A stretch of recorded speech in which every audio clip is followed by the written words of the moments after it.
Okay, so you might be able to hear outside sounds outside because I do live in the city. And I'm gonna talk over them, okay? I'm not gonna stop the video for them because if I stop the video every single time a truck goes by, I will be here until the next millennium. So hi, welcome to my channel. I'm Stephanie if you have not been here before, and if you have been here before, welcome back. But yeah, I'm doing the queer book tag that was created by Anya. I think it was a couple years ago that she created this tag, and then now I am doing it. So the first question on the queer book tag is, what's your favorite queer book you've read this year? And my favorite queer book I've read this year is Harley Quinn Reckoning by Rachel Allen. This book, it's my everything. The main character, Harley, she is bisexual, and sorry, I did stop for that because it's a little loud. That one was a little too loud. But yes, Harley Quinn Reckoning by Rachel Allen is my favorite book I've read so far this year that is queer.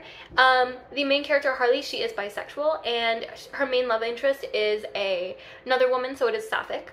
But she does, in the beginning, have like a hookup situation with this one guy named Trey. I think that's what his name was. It started with a T. But yeah, anyway, so like that's kind of like the queer about it, but highly recommend. It's like a new take on Harley's origin story, which is a lot more feminist than before. Like she gets into the whole like vigilante type thing because of some sexism and misogyny that's happening in the STEM field, and also because her friend gets assaulted. And so yeah, it's a very cute quick read. I really did enjoy it, and I'm so excited for the second book. Once I read the second book, it will probably take over as my #1 queer book that I've read in 2023. It's gonna take that spot. I know it will, because when I was reading Harley Quinn Reckoning, the one thing that I was like, you know what this could use more of? The one thing that could make this book just that much better would be if the love interest was actually this other character in the DC universe. And if you've watched Harley Quinn, the TV series, which I have, you know exactly who I'm talking about. And at the end, we get a glimpse of who her love interest will be in the second book, and it's looking like it's gonna be her. And I'm literally so excited, I cannot wait. But yeah, and then, so what's your favorite sapphic book? Breaking character, Lee Winter. No one talks about this book. Like, no one knows this book exists, but it is so good. It's a slow burn, and slow burns can go one of two ways. Either it's really good or it's really bad. And this definitely goes in the really good category. Like, the way that Lee Winter uses the backdrop of them being actors and therefore having to, being put in situations where they're on set together and their characters may have a romantic plot.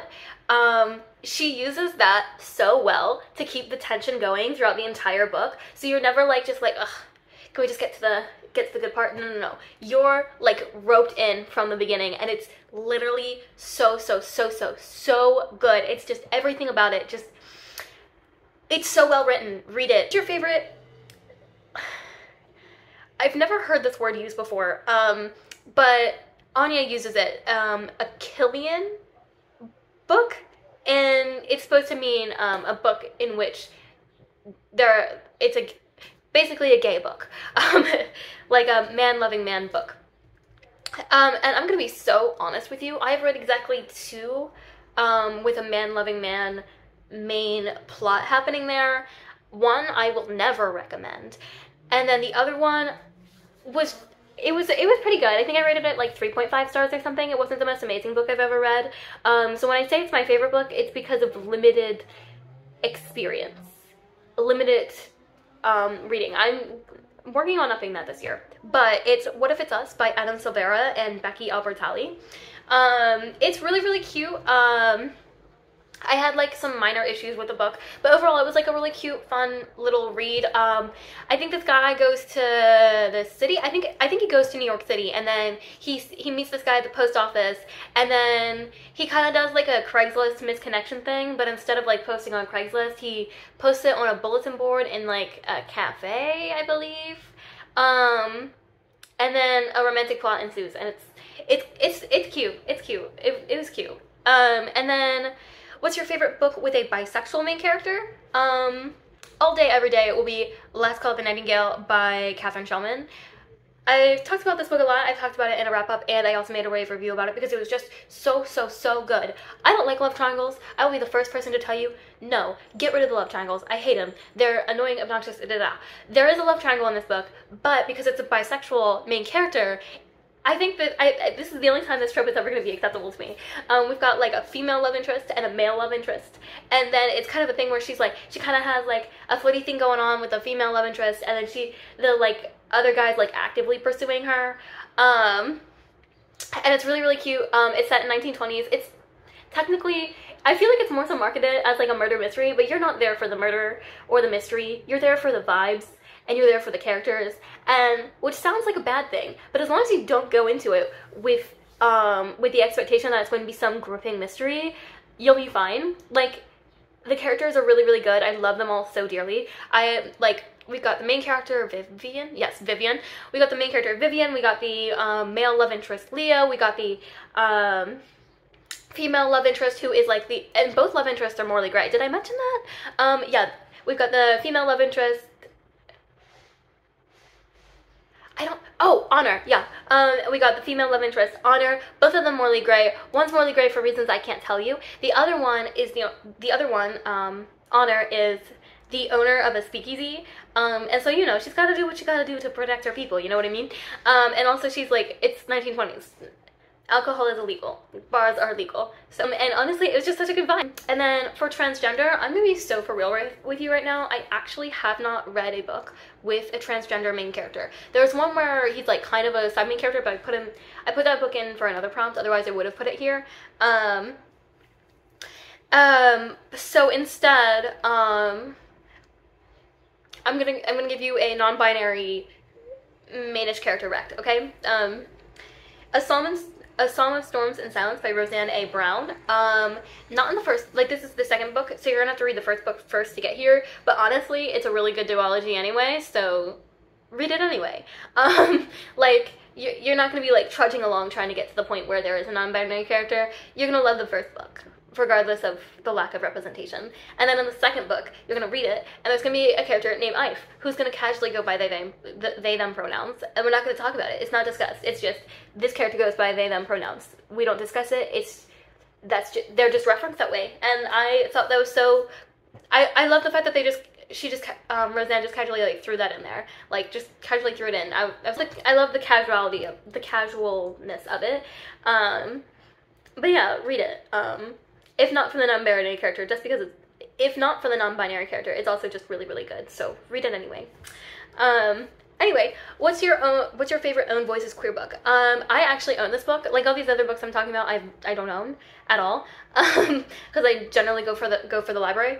But I do actually own this book. However, I would hold it up for you, but I can't because all of my books are packed away, just all of them. I also was gonna wear a Love is Love, my Love is Love shirt. I think I may have worn it in another video. No, I don't think I have. I haven't worn it in another video. I was gonna wear it in this video, but then I couldn't because it's packed away. So Elski's on that. Anyway, but what's your favorite own voices queer book? Something to Talk About by Meryl Wilsner. I read this, I think back in 2021, and it's a very cute little rom-com moment. Like, if you're looking for like the same vibe as like every straight rom-com, you know, the typical straight rom-com that's usually only reserved for straight people.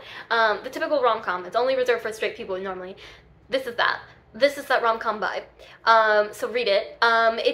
It's another like Hollywood type backdrop, except the main character is like an executive or something. The love interest is like an executive or something, and then the main character is like her assistant or something. It's been a while. I could look it up. I'm not going to.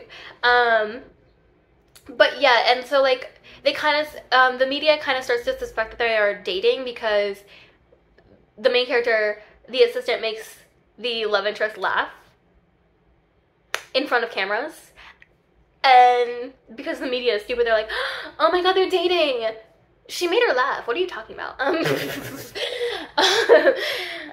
That's like the whole like Taylor Swift and Carly Kloss. Oh my god, they held hands in this one picture. Shut up. Shut up. Anyway, they were not dating. However, romantic comedy antics ensue, and they do end up together. So, yeah, read it. I haven't read any of her other books, but this was really, really good. So I'm trying to keep in mind that she wrote that really good book, and I should check out her other books that are also probably the cute little rom-com vibe that is usually only reserved for straight people. But yeah, so read it. Anyway. For what's your favorite book with an arrow and or ace main character? I've read exactly one book with an arrow / ace main character, and it is Immoral Code by Lillian Clark.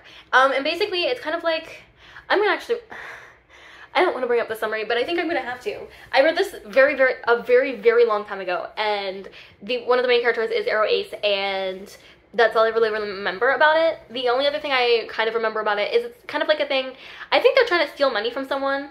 I know what it is. Okay, this other character that's not Arrow Ace, his father, like, he wants to go to, like, MIT or something, and the problem is he can't get financial aid because his, like, estranged father has money, and therefore they're like, that estranged father of yours has money. He'll pay for your college. You know how FAFSA is. And the guy's like, well, no, he's estranged. I'm paying for college. I would love some financial aid, please. And they're like, ha, no. You know FAFSA. And so him and his friends all come together to try to basically steal his estranged father's money so he can go to college. I don't remember how it ends up at all. But it's just, it's definitely one of those, like, fun, quirky little stories.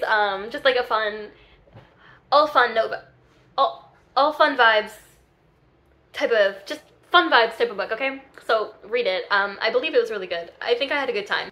I do remember that keeping the characters straight was really difficult for me. So keep that in mind. But I believe it was like a fun little camp read. So then, what's your favorite book with a pansexual main character? Again, I am a bad queer. I've read only one book with a pansexual character, and he's dead. And the entire book is surrounding his, the mystery of his death. It's called Dead Space by Callie Wallace. We do get, like, a little snippets about, the dead pansexual character. What is his name? Daniel?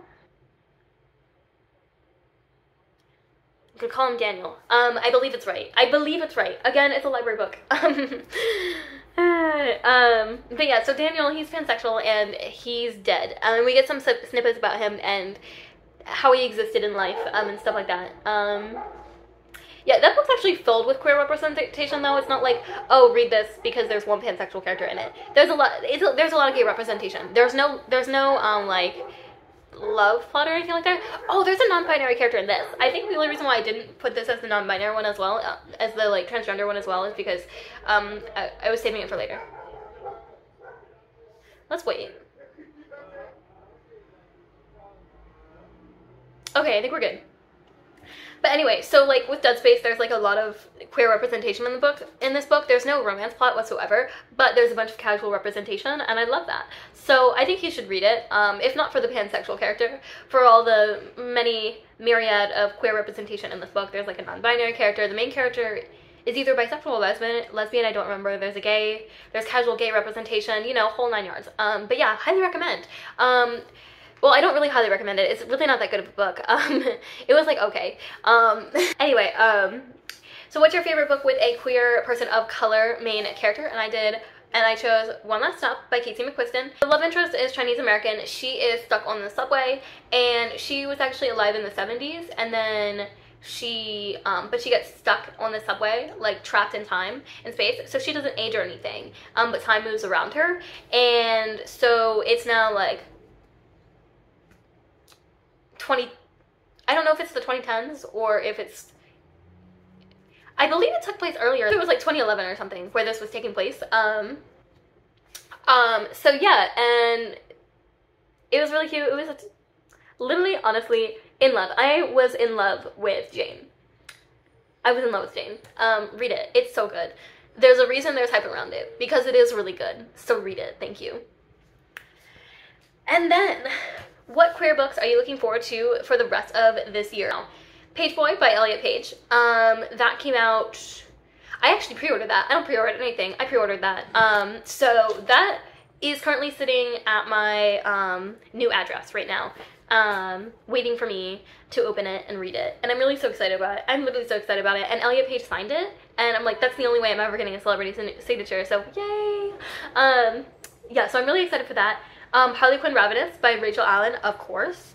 Literally can't wait. I already told you about it. Literally can't wait. The Chosen and the Beautiful by Nevo. It's a Great Gatsby retelling. I love Great Gatsby. I don't know why. We read it in sophomore year of high school, and for some reason I absolutely love it, and any retelling I can get my hands on I want, and it's a queer retelling, so I extra want it. You know what I mean?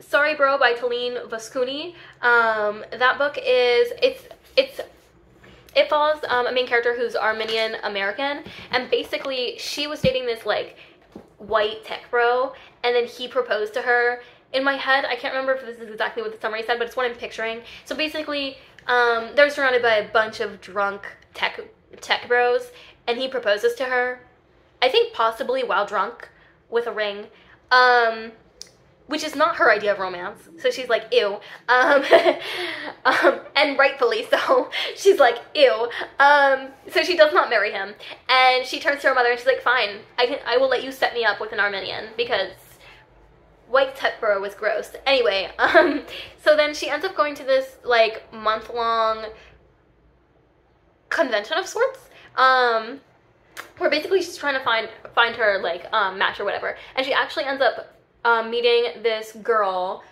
and then she ends up kind of falling for her instead, and it's just everything. It sounds like it's going to be so cute. Another one is The Last Drop of Hemlock by Catherine Shellman, the sequel to Last Call of the Nightingale. I'm obviously so excited for that. Literally cannot wait. So excited.